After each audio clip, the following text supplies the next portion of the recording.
Thank you. Alright, in this section I will explain about culture and identity. First, we are going to the first section is culture.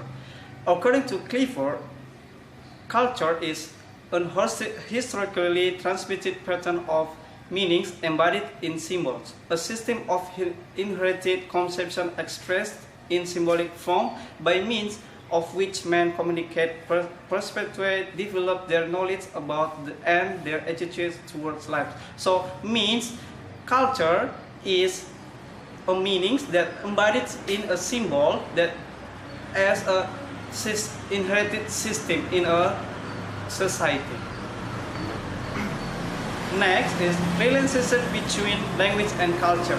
So culture, so the language is a mirror of culture. So what we are talking is it describe our culture. For example, someone you can see in this picture, someone that talking about lands, they are of course they will say different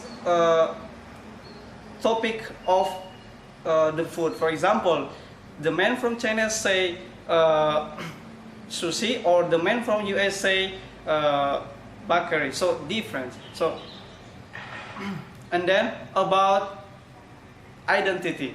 Identity is come from Latin first as ident, as the same, and then itas as the state. So whole of the meaning is identity means the condition or quality of being the same, which could also be defined as sameness or likeness. So which refers what to characterize these things or persons, that is specific traits, qualities or attitudes that are supposed to define what these things or person is or supposed to be.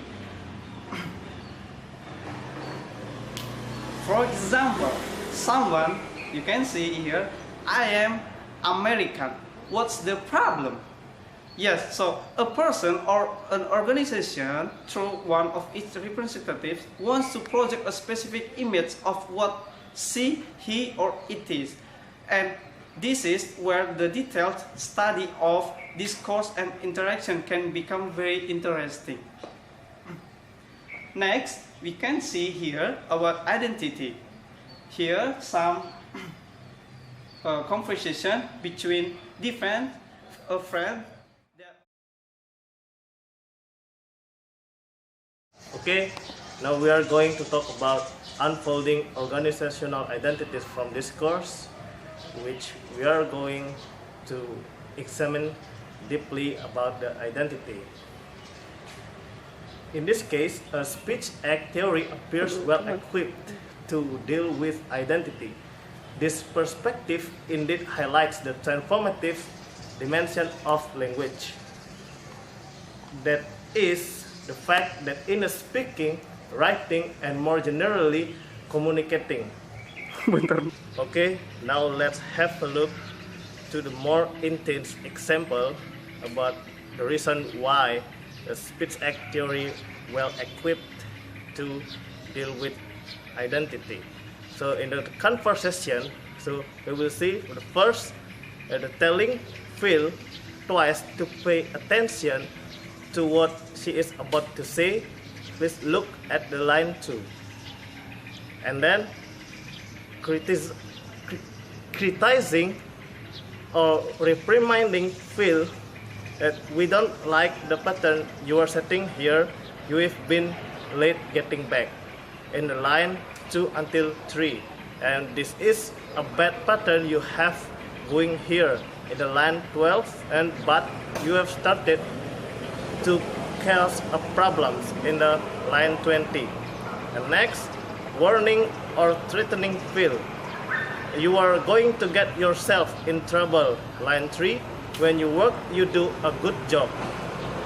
But if you are not going to do what we need you to do, if you are going to cause problems for the rest of us, we will have to do something. Don't make us do that in line 12 until 16.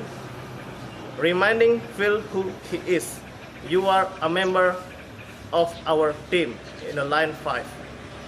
Next, reminding or telling Phil what their expectations are. We expect you to support all of us in the lines 5 until 6. Next, telling or reminding him what he has to do and cannot do. When we start back to work, you have to be here. You can't be hanging back in the lines 6 until 7. Next, telling Phil what his misconduct means for the group. That's not fair for any of us in the line 10. Then, interrupting him in the lines 5 and 12. Telling Phil how they feel about the situation. We don't care about your personal life, what you do on your own time. We don't mind you visiting Sandy every now and then, lines 18 until 20. We are worried that we can't depend on you, in the lines 20 till 1. Asking him if he fully understood what their move meant, which could also be understood, of course, as a last warning. Do you understand us, in the line 24. So that's all the speech act theory that well equipped to the identity.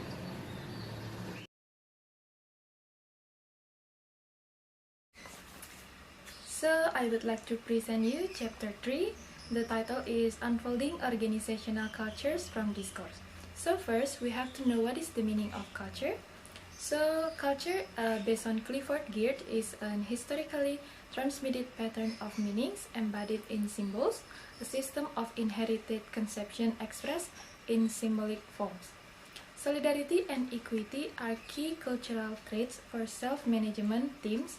It means that they will, by definition, be cultivated through not only what their members say and do, but also the texts and documents they will promote or mobilize, or even the artifacts, objects, and decoration they will display. Semiotic, rhetorically and narrative perspective deals with culture. First, I would like to present about semiotic.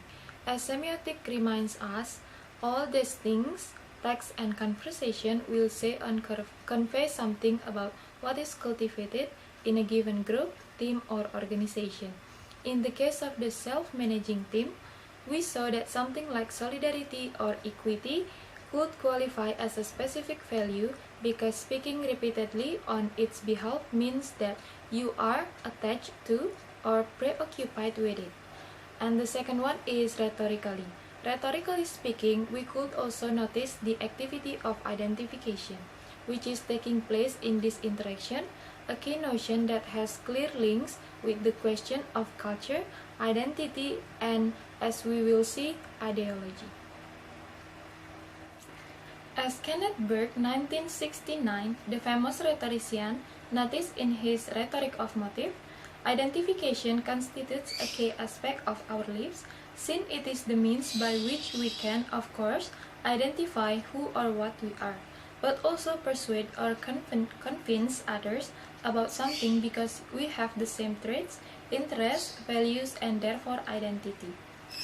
Another terminology Burke is using to convey the idea of identification is consubstantiality, a term he borrows from Christian liturgy and that etymologically means the fact of having the same substance. Here we say the term substance. So what is substance?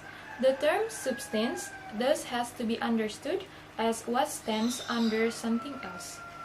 So consubstantiality thus refers to the state of sharing what stands under what we are or do.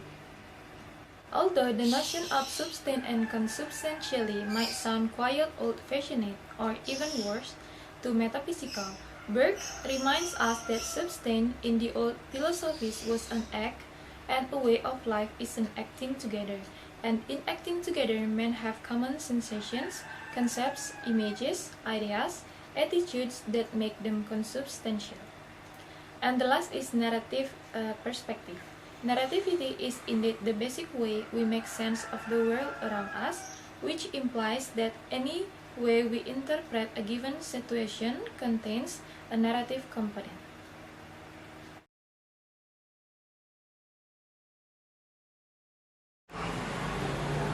I will present about chapter 4, that is unfolding ideologies from discourse. So first is, what is ideology? Ideology is a representation of the imaginary relationship of individuals to their real conditions of existence. Sets of ideas, there is beliefs, assumptions, norms, values, etc., to which individuals are subjected and that hide the real character of their conditions.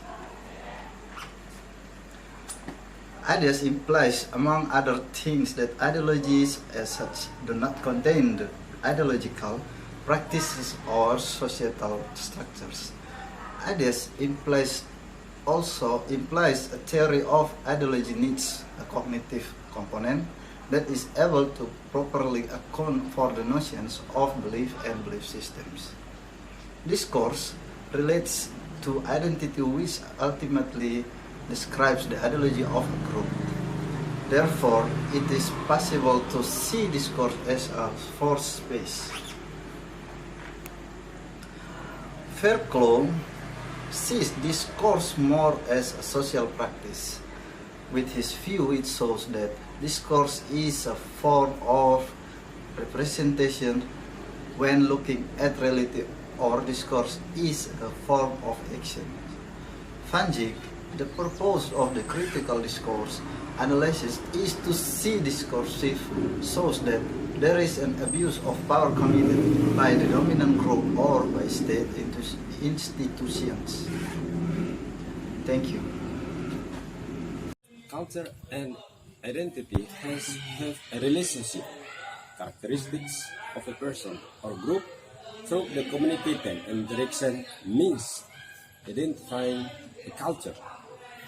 The communicating of people with each other is expressing an identity and ideology using their language. Never see a culture and identity without an interaction through a language of person.